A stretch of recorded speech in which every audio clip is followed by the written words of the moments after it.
In order to talk about the mixing of different constituents and their different phases, we use a concept called kilomole fraction. So let's introduce the concept of kilomole fraction. So let's say we have two different constituents at two phases. So we have let's say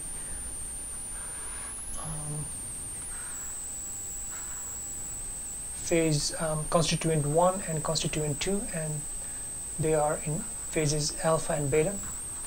So then the kilomole fraction for each of the constituents and their phases is defined as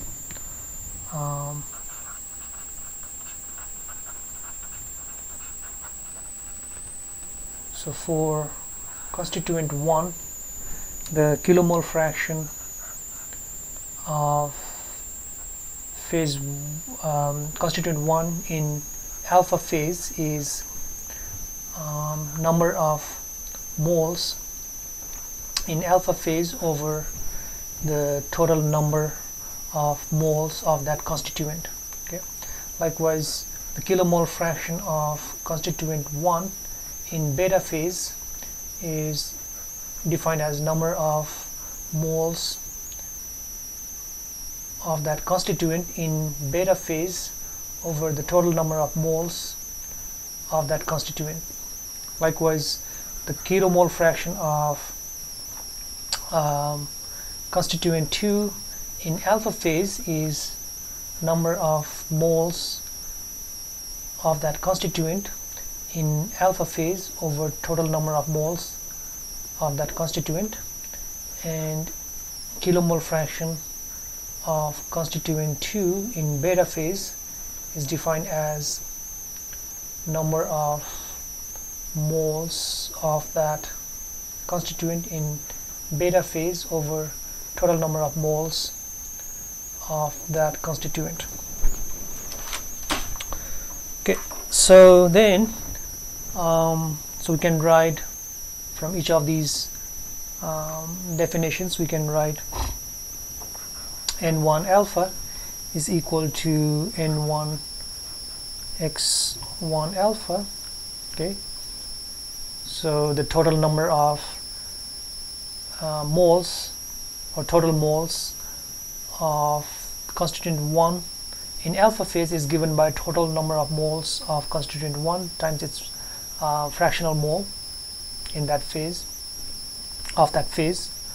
So n1 beta is equal to n1 x1 beta, and then n2 alpha is n2 x2 alpha, and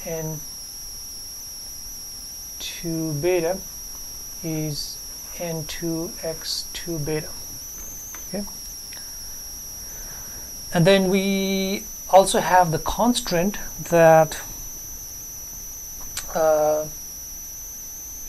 the total number of particles or total number of moles, total moles of constituent 1 in alpha phase plus total moles of 1 in beta phase should be equal to total number of moles of that constituent. Okay, likewise n2 alpha plus n2 beta is equal to n2. So if we substitute these expressions in this, then what we get? So n1 alpha is n1 x1 alpha plus n1 x1 beta is equal to n1. So x1 alpha plus x2 alpha is equal to 1, or we can also write x1, so that's x1 not x2, x1 beta.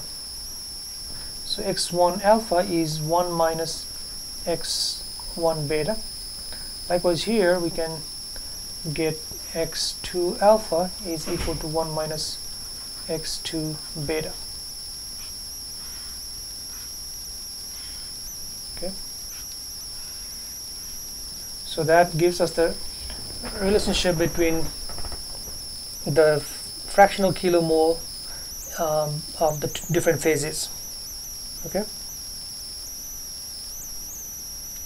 and we see that here the state of the system, the whole system after the mixing, is determined by 4 independent variables. So there is temperature, pressure of the system, and then x1 alpha and x2 alpha. And since this is constant, so we keep this constant, that means the number of independent variable is reduced to 2, okay, from 4. Although we have 4 independent variables, but because we keep these things constant, so we now have only 2 independent variables defining the system.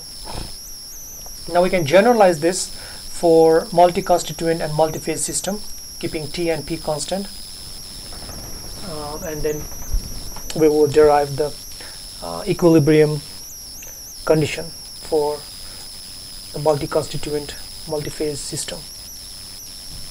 Okay. So for multi-constituent and multi-phase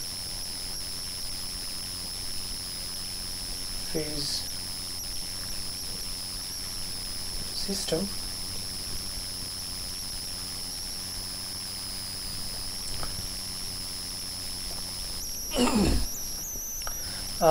so you can generalize the equilibrium condition for multi-constituent and multi-phase system. Previously we already showed that the phases of a constituent would be in equilibrium if its chemical potential for different phases are equal. So for ith, let's say for ith phase, for ith constituent, if the chemical potential for different phases are equal, then the phases are in equilibrium. Okay. So that means we can generalize this for any constituent and for phases of any constituent. Okay, so we can say for ith constituent, we can write this as alpha, beta, gamma up to pi. Okay, in general we have only 3 phases, but we can generalize that to any number of phases. Okay, even if we have more than 3 phases, we can generalize that. So here this I is the ith constituent, but this is also true for any constituent. So constituent 1, 2, 3 can go to k, and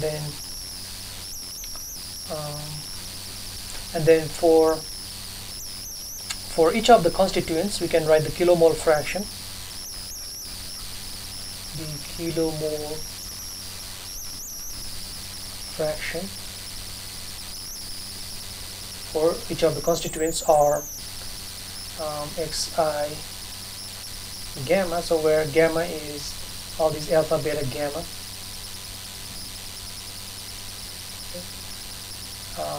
Assuming this is not that gamma, so this is just some generalized symbol which represents all these phases. Okay, so the kilomole fraction would be total number of moles of that constituent, which is Ni. So we just sum all these kilomoles of each phase, and then kilomole fraction for that phase is given by Ni gamma. Okay, so this is the number of moles of that particular phase, and this is the total number of moles of that constituent. So it's just like looking at this example. So let's say you have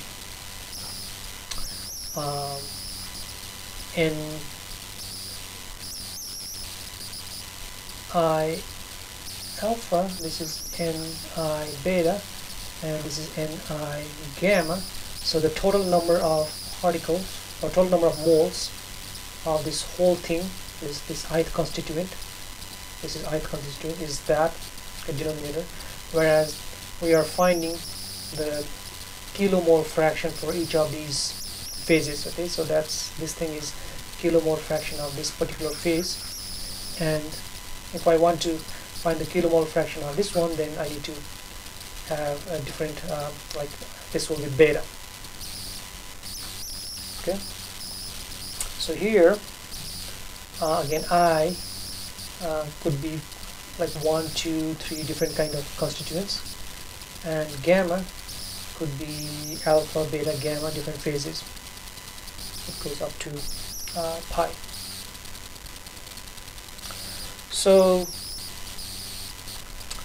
So it looks like we have here how many kilomole fractions we can have. So this many number of constituents and this many phases. So it looks like we can have up to k times phi kilomole fraction.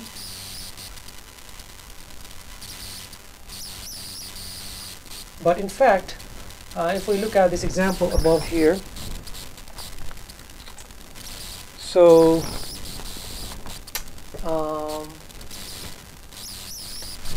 here we have 4 kilomole fractions.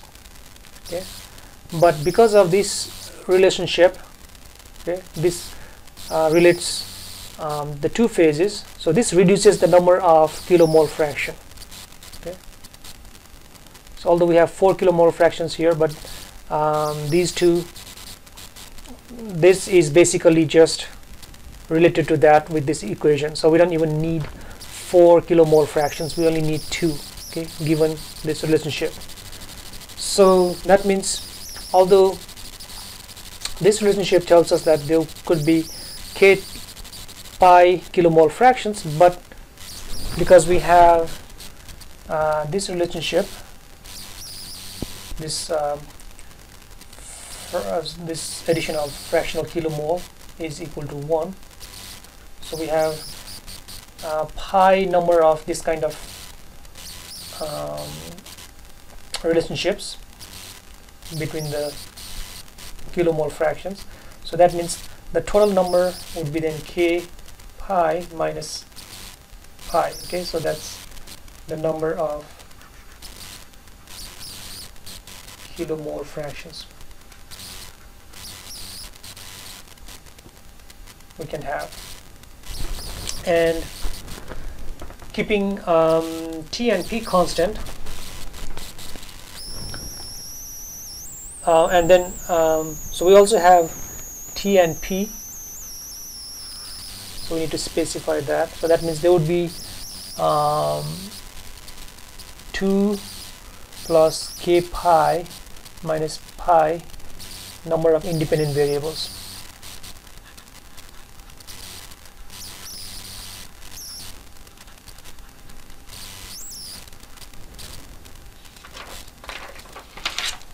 Okay, but we have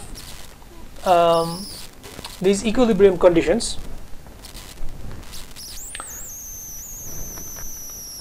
So looking at up here, so that's the equilibrium condition. So these two are equal, these two are equal, these two are equal. So that means there are two equal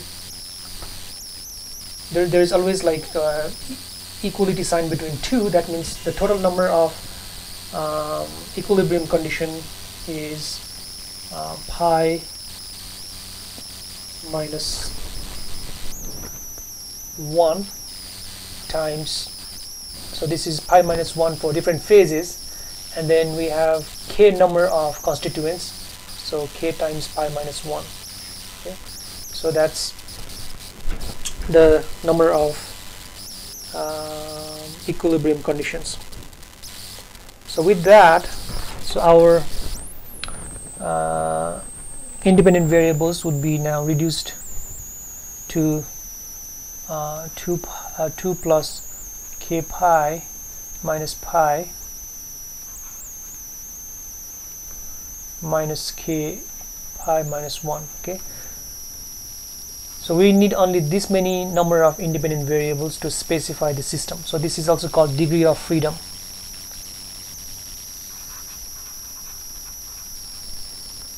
Degrees of freedom to specify the system.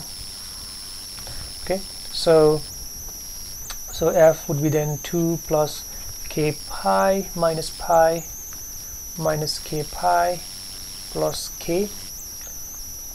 K pi and k pi cancel, so that will be k minus pi plus 2. Okay, so this is the condition for equilibrium, where there is no chemical reaction or there is no diffusion. Okay, condition for equilibrium, or this is also called Gibbs phase rule.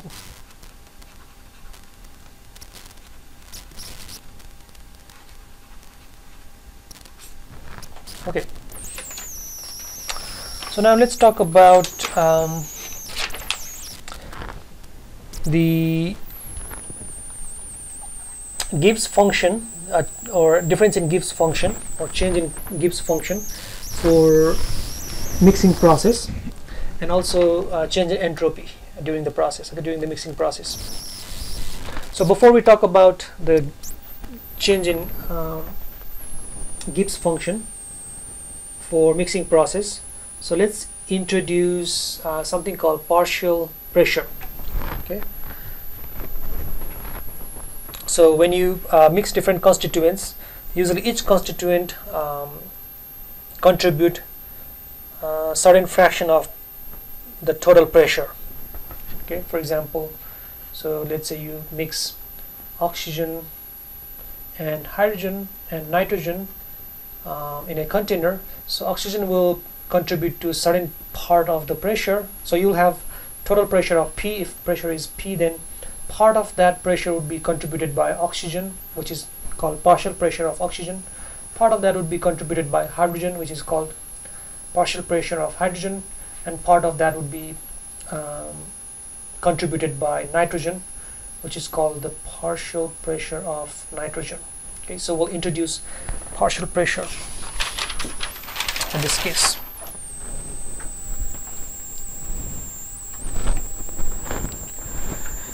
So mixing process, not mixing process, mixing process, which is basically the diffusion or interdiffusion of gases. In this case, we'll consider only two types of constituents, so two gases. And since we are considering the gases, so we only have a single phase for each constituent. Okay, so we have two constituents and each has one phase. So let's say we mix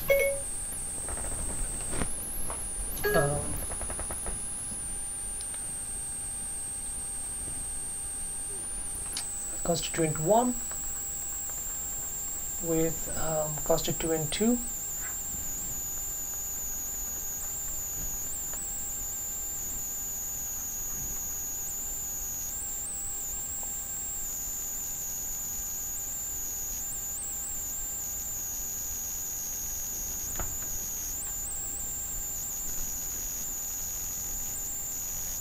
Or actually here in this case I will consider more than 2 constituents, okay, and then we can later talk about 2. So I want to generalize this, so I will mix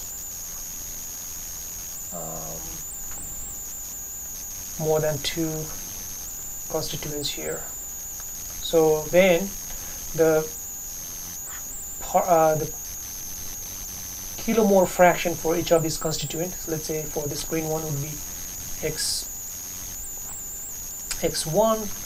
for this black one it will be x2, that's the kilomole fraction. For red one it's x3, and for blue one it's x4, and then we can have other constituents also, okay. So Dalton gave this law, which we call Dalton's law. So Dalton's law of partial pressure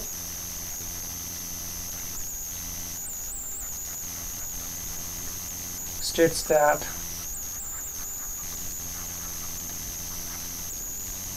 the pressure P, the total pressure P,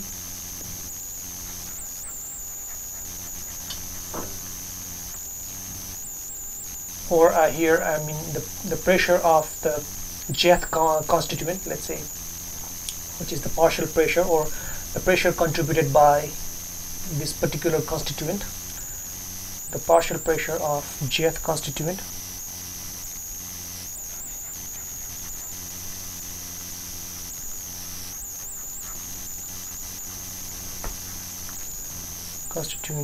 gas of a mixture of different gases is given by this Pj is given by kilomole fraction times the total pressure. Okay, that's the Dalton's law, where P is the pressure or total pressure of the mixture.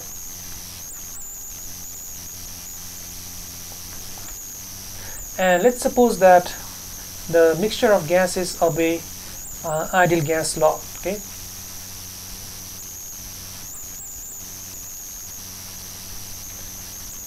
Gases obey ideal gas law. So that means PV would be equal to nRT, okay. So then PV is N is the total number of the whole system, or total moles of whole system, which is the sum of the moles of individual constituents, so which is N1 plus N2 plus N3 plus RT. So then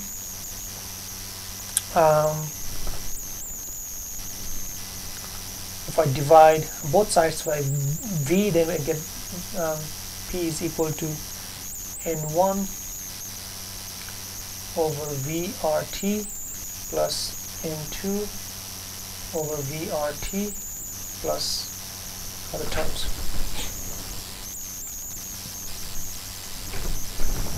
Okay, and then so these things again, each of the constituents also obey ideal gas law, so that means we can write P1 is equal to N1.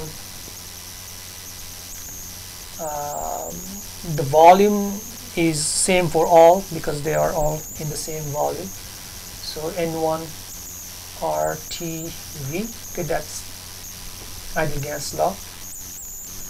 So that means this thing is P1, this thing is P2, so that means P would be equal to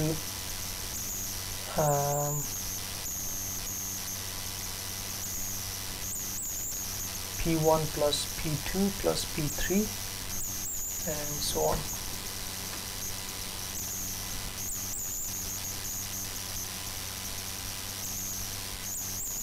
So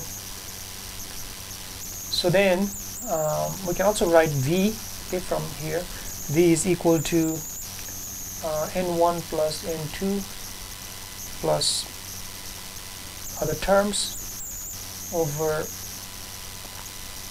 RT over P, okay, or you can write V over RT is equal to, this is sum of all the moles of each constituents, sum of the moles of different constituents over P. So then, but we have PG, the partial pressure of jth constituent is NJRT over V, or PJ then would be NJ VRT. So then we can write the partial pressure of jth constituent would be NJ. So this thing V over RT is that, okay, so NJ over P, which is, so PJ is NJ over sum of NJ times P, okay. This thing is, you know, the fractional kilomole, okay. So XJPJ, sorry, not PJ, XJP. So the partial pressure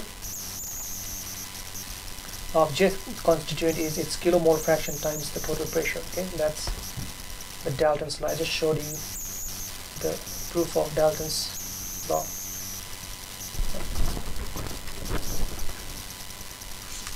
Okay.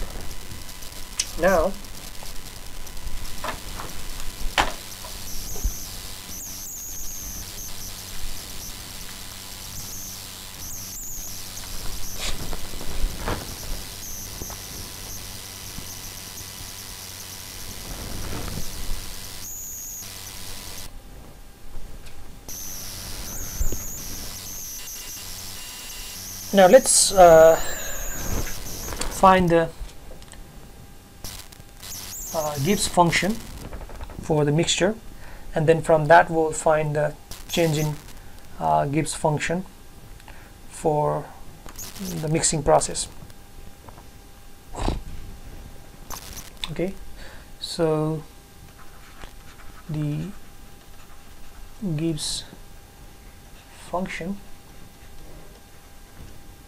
for a mixture is G is equal to, we saw last time that G is basically n times specific Gibbs function, okay. So specific Gibbs function is defined as total Gibbs function over moles, number of moles, just like specific heat capacity is defined as heat capacity over number of moles. So specific heat capacity is a property of a substance. Likewise, this is also property of a substance, okay. So this is, if you consider a substance, then G is always constant for that substance. So G is independent of how much substance you have. As long as it's in a same phase, then G is always same no matter how much substance you have. So G is N mu, and if we have multiple constituents, then each constituent will contribute to this total G.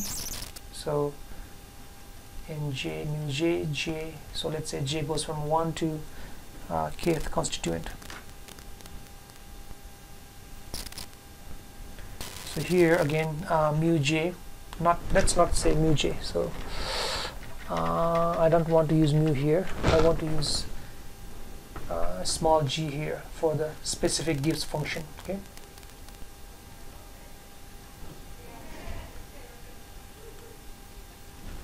So here Gj is the specific Gibbs function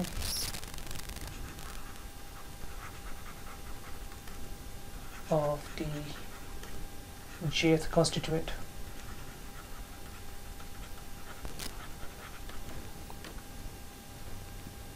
So now to find the specific Gibbs function, okay, so we want to find that for any ideal gas. Let's start with this combination of first and second law, which is TdS is equal to Cp dt minus VdP. Okay, so how we got that relation? So we have TdS is equal to du plus pdv. So du is dh minus so h is u plus pv, so du would be dh minus pdv minus vdp, and then we can cancel that and that, and then this dh is basically Cp is du dt over not du dh dt at constant p, so you can write dh to be Cp dt, and then we have that vdp. Okay, now because v depends on p, so we can replace v by RT over p, and then let's divide both sides by t, so we get ds. So all these are small case s and small case v to find specific Gibbs function, so we want to use the small case. Okay, so that would be Cp dt over t minus v is RT over p, t and t cancel, so we have R over p dp. Okay, now let's integrate on both sides.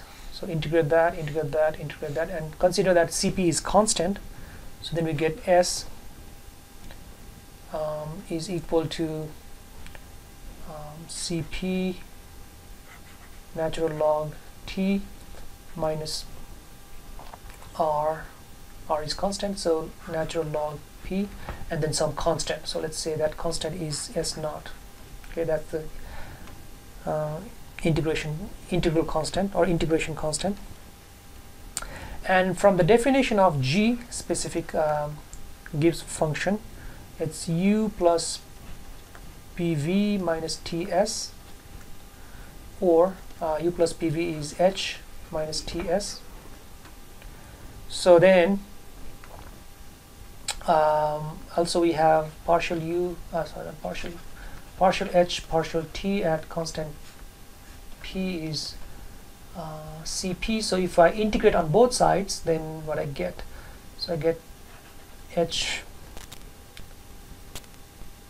So partial. Let's see.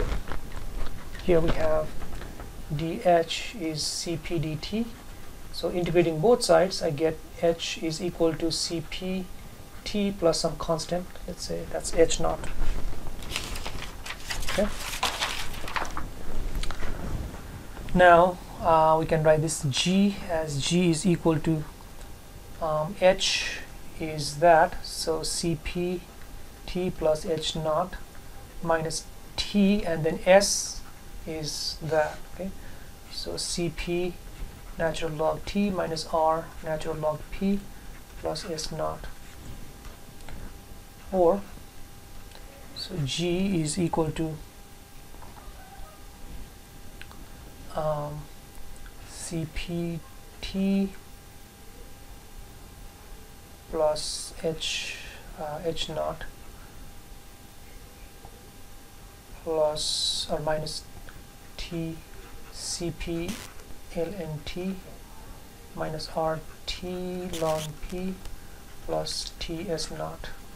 So in this expression, only this expression is the one that has P, and everything else has constant term with function of P.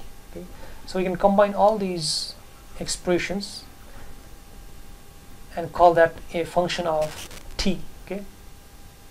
So that means we can write this as, except this one, let's say this one should be plus and that one should be negative because we have minus sign in front here. So then G is R T, okay, so that's ln P plus everything else is function of T. Okay, call that phi. So phi is a function of temperature.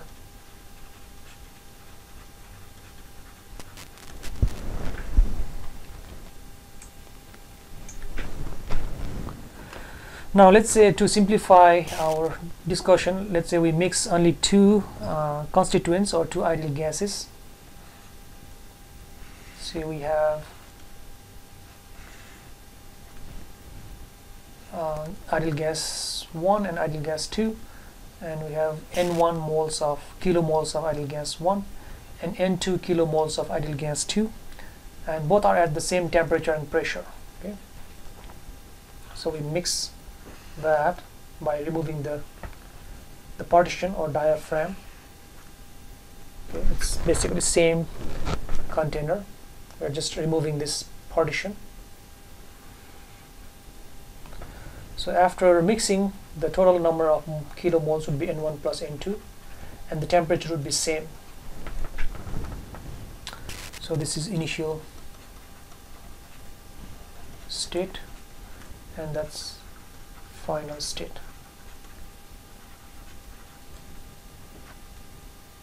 Because temperature and pressure are intrinsic variables, so by mixing, the temperature pressure would be same, it won't change. Now the Gibbs function before mixing would be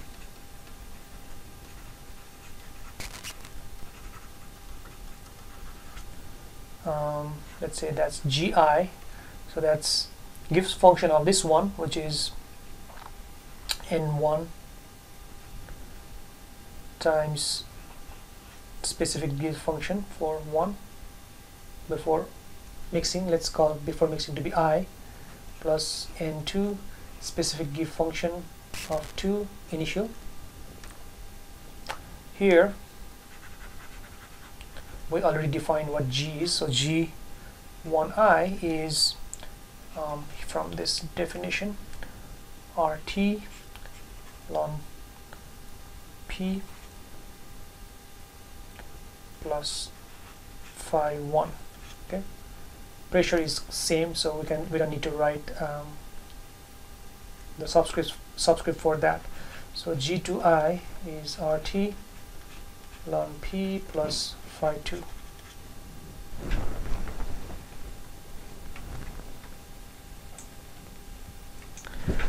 So now then the total Gibbs function would be then N1 RT ln P plus phi 1 plus N2 RT ln P plus phi 2.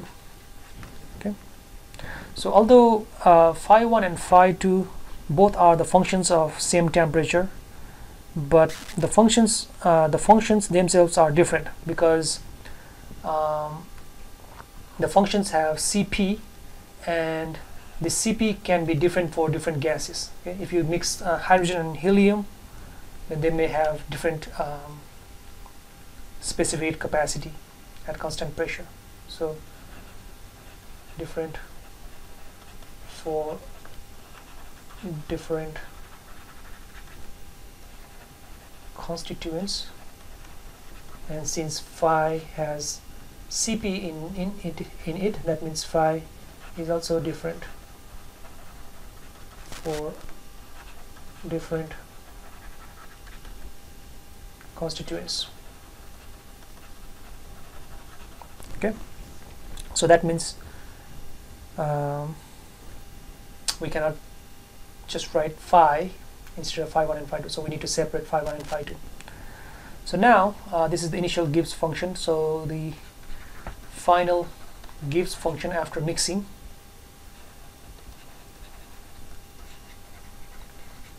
will be given by N1 G1 final plus N2 G2 final. So here again G1 final would be RT ln P1. Now we have mixture of two gases. Okay, so the total pressure is P, but each will contribute the partial pressure of P1 and P2. Okay, so the first constituent will contribute the pressure of P1 and the second one will contribute the pressure of P2. That will make the total pressure P. Okay, so that's the pressure of the partial pressure of 1 by 1 and G2F RT ln P2 plus phi 2. And because the temperature doesn't change in this mixing process, the temperature remains same, so we don't need to worry about this one, phi 1 initial, phi 1 final. They both are same because the temperature is same, and also Cp it doesn't change. Now let's use the concept of fractional kilomole. The partial pressure in terms of fractional kilomole. So we have P1 is X1P and P2 is X2P. So we can get G1F is equal to RT ln P1 plus we want to replace P1 by X1P plus phi 1, and then G2F is RT ln P2 is X2P plus phi. Okay, so this is RT. Now log of a product is the sum of the logs of the variables, so that's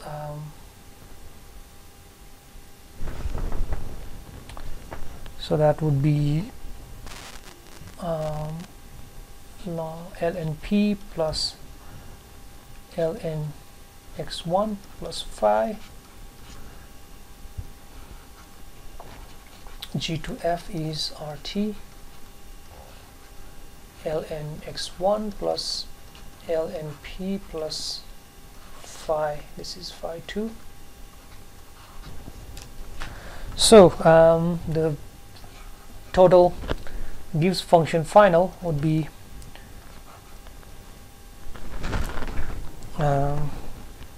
we have this N1 G1F plus N2 G2F, so that's N1 G1F is RT ln P plus phi plus ln X1 plus N2 G2F is RT ln X, that's X2, sorry, it's X2 because we are using this x2 plus phi 2 plus ln p.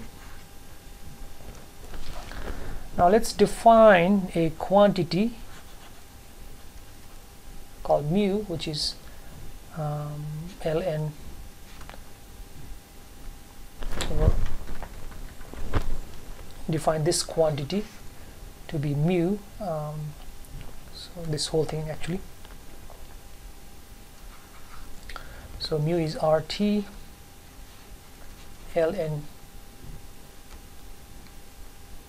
p plus phi plus ln x.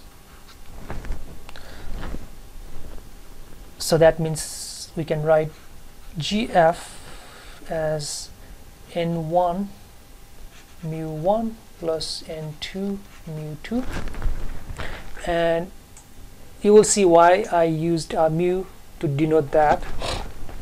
So now we have this Gibbs function from the previous discussion, from previous lecture.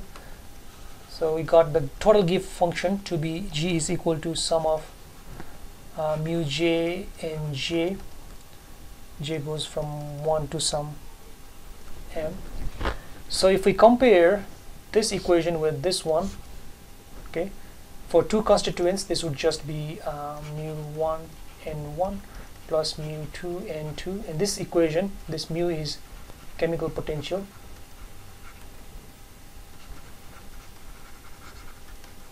Okay, here we haven't said this is chemical potential, we just use some symbol. Okay,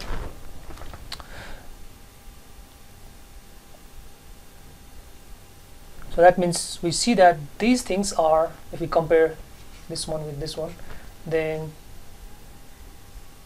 okay,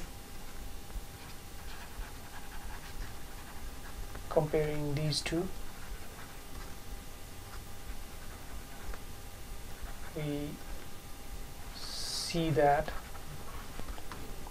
here these mu's,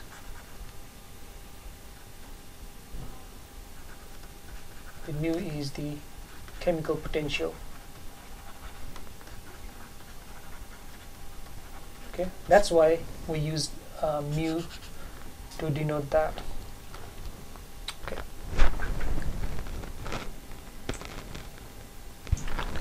So again, like I said before, G is a specific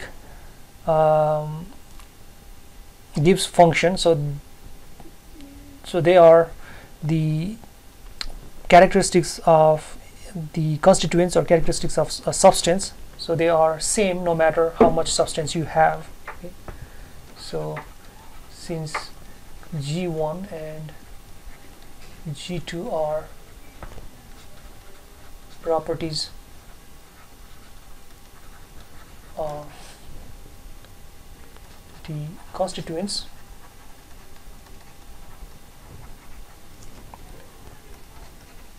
they are same for, because the phase doesn't change after mixing, so they are same for initial and final states after the mixing, before and after mixing. So that means, so we can drop the subscripts.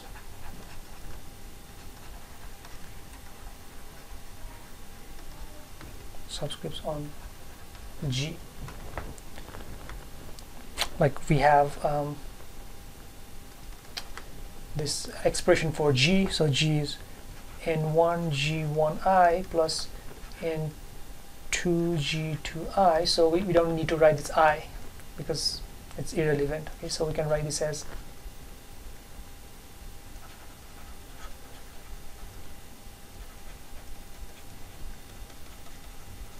G is equal to N1 G1 plus N2 G2.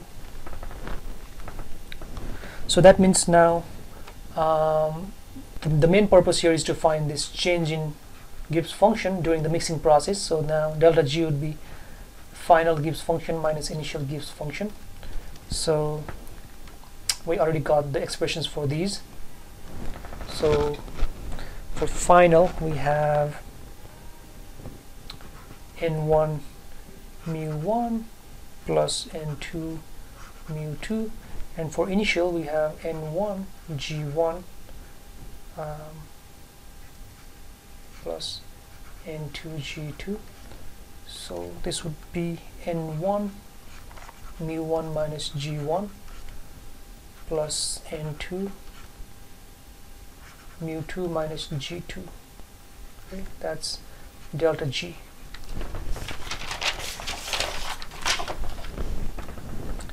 So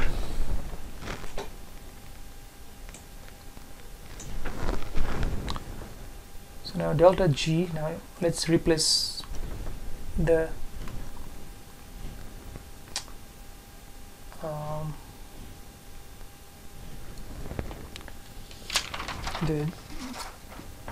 expressions for gf and gi.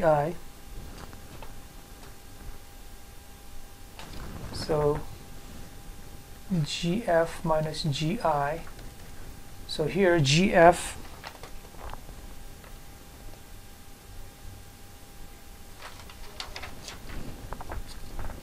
we got the expression for gf, which is n1rt lnp plus phi 1 plus ln x1, okay, plus n2rt lnp plus phi 2 plus ln x2. So that's g final minus g initial is n1, that's what we got for g1 gi lnp plus phi 1 plus, now let's, so we have minus here, so this would also be minus nrt lnp plus phi 2. Okay, so we can cancel this term and this term and that term. So what will be left is this n1rt times ln x1 plus n2rt ln x2. Okay, so that reduces our delta g to a simple form in terms of the kilomole fraction. So n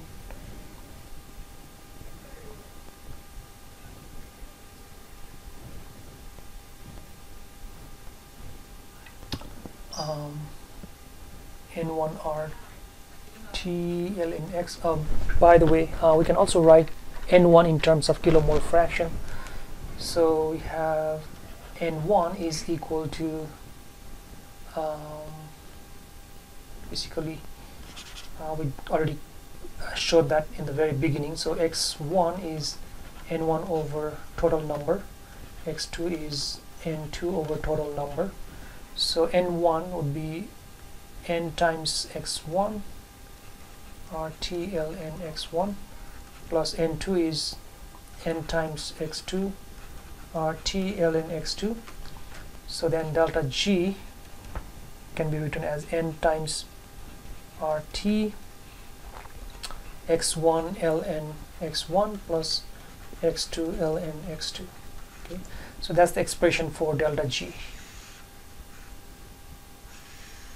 Okay, now let's also find the expression for the change in entropy during the mixing process.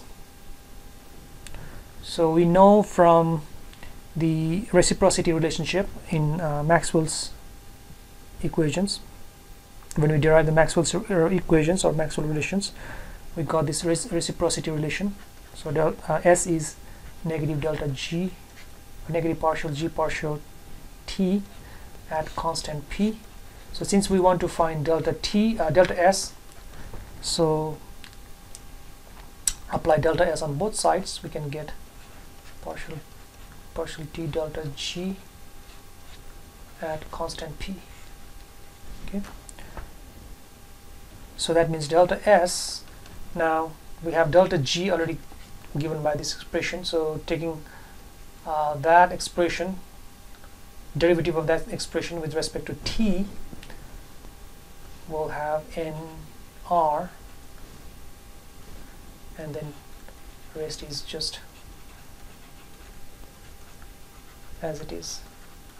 Okay, so this expression gives us change in entropy during the mixing process. Okay, so that's how we find delta G and delta S for any mixing process. So that's very elegant way to find these variables, these quantities, because x1 and x2 are basically how much kilomole fraction there are in the mixture. And by knowing that, you can find these things. Okay, it's very, very nice result. Okay, that's all for this lecture. We'll continue this in the next lecture.